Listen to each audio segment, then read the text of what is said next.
Why it's so hard to let go of someone you love. Are you trying to let go of someone you love, but who you know is really, really bad for you?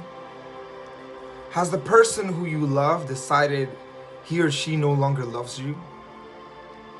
Are you sick of craving your ex, ruminating on good memories, trying to figure out personal flaws, catastrophizing about never loving again, seeking? Are you trying to let go of someone you love but who you know is really, really bad for you? Has the person who you love decided that they don't longer love you? Are you sick of craving your ex, ruminating on good memories, trying to figure out personal flaws, catastrophizing about your never loving again, seeking information about your ex and stalking them on social media? Trying to let go of someone you love is frustrating, emotionally exhausting, and feels at times fruitless. But understanding why it's so hard to let go of someone you love can and is a great way to start down the path of healing. Because you can heal. You really can. Believe it or not, the number one reason that it's so hard to let go of someone you love is based on an evolutionary theory. Back in the day, as mankind was evolving and becoming who it is today, a key part of survival was the need for attachment. In order for people to come together to make babies and to ensure babies' survival, men and women needed to form attachments that were strong and unbreakable. And because of those attachments, mankind has evolved to be a dominant species on Earth, which is too bad, but that's another article. That's another story. That's another thing that we should talk about. So basically, the need of attachment, the need to have a person in your life permanently, is literally needed for the survival of the species. And as much as we have evolved into modern society, our basic need for attachment persists because without it, we will become extinct. When we are falling in love, and in love, our brain chemicals actually change. Falling in love raises your dopamine, which makes you happy, ecstatic, but it lowers your serotonin. When your serotonin is lower, you feel more anxious, agitated, and restless, and have a tendency to be obsessive and compulsive and impulsive. Think about when your new love hasn't texted you for a while and you're jittery and wondering where they are and if they love you.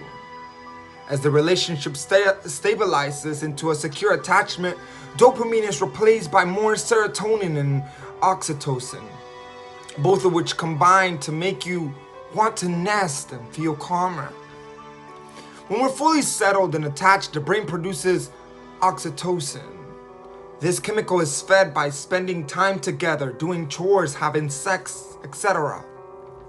When we're trying to let of love, or when we are being broken up with, when obstacles get in the way of the attachment, even more dopamine is produced because the experiences of romantic love are heightened by diversity, obstacles, and uncertainty.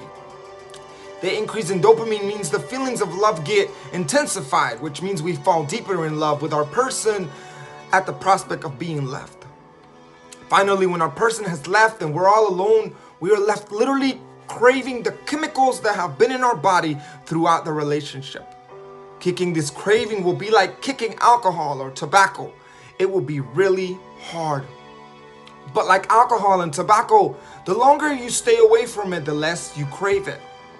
This is why it's essential when trying to let go of someone you love that you put a permanent and complete distance between you and them. Don't feed the craving, but let it go. There is an internal conflict.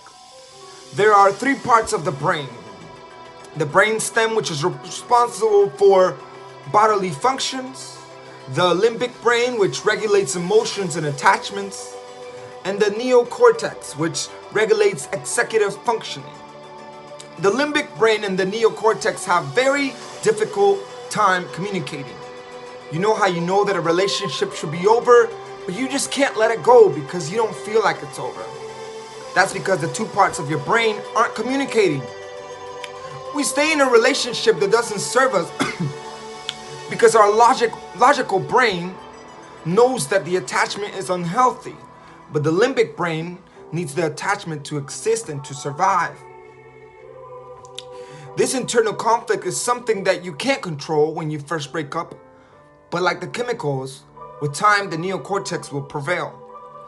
When we start to take care of ourselves, stay away from the person who gets our limbic brain agitated, and use mindfulness to focus on other things, our neocortex gets stronger, and finally the parts of your brain will connect and tell you that, in fact, the relationship is over and that this time it is time to move on.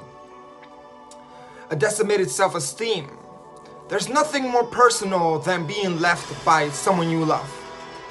No matter what, we're left with feelings that we aren't good enough, that we're missing some personality trait that makes us unlovable, that no one will ever love us, and that the world would be better off without us. Losers that we are. Ty's reduced self-esteem is one of the reasons why it's so hard to let go of someone you love. When we feel bad about ourselves, we want to reach out to the person who once loved us, to get confirmation that we aren't all that we think we are. That they left us not because of our limitations, but because of some external force. And that's something we rarely get. We continue to feel bad about ourselves no matter what. Furthermore, the end of relationship is like death, something that was super important to us, that we had such high hopes for, that we had pinned our future on. It's gone, and we're left mourning the loss. Unfortunately, in this modern culture, mourning is not okay. Sure, we are allowed to be sad for a while, but it doesn't take long for your friends and family to tell you to just move on. For them to get sick and tired of listening to your pain and want you to get on with your life. That doesn't help how you feel about yourself. Having your feelings belittled and neglected only adds to the feelings of shame.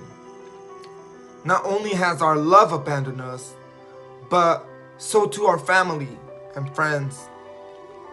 There's a lack of answers, almost worse than the trauma of being apart from our loved one is the lack of answers. We have been rejected and are confused, and we have no idea what happened. We spend all our hours wondering what happened. Why did something so promising fall apart? Why did someone we had been married to forever decide to walk away? Those unanswered questions torment us, and with the decreased serotonin, we become increasingly agitated. We seek closure, which only aggravates our limbic brain and gets us going down the same path that we have been on already. And more often than not, there aren't any answers.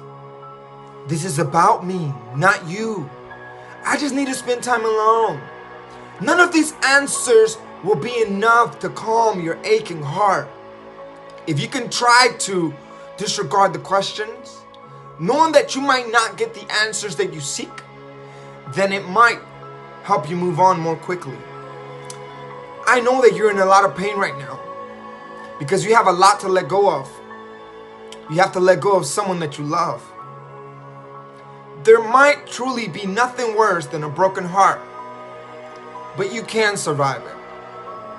Understanding that the history of our species makes us want to stay attached, that our chemistry makes withdrawal from an attachment supremely difficult, that our brain's intellectual conflict is powerful, that our self-esteem has plummeted, and that we are left mostly with only questions. Understanding these things will help you let go of someone you love so that you can get on with your life and meet the person who you are supposed to be with. It will happen. Winston Churchill said, "If you are going through hell, don't stop. Suffer through the pain and you will emerge like a butterfly on the other end. I promise."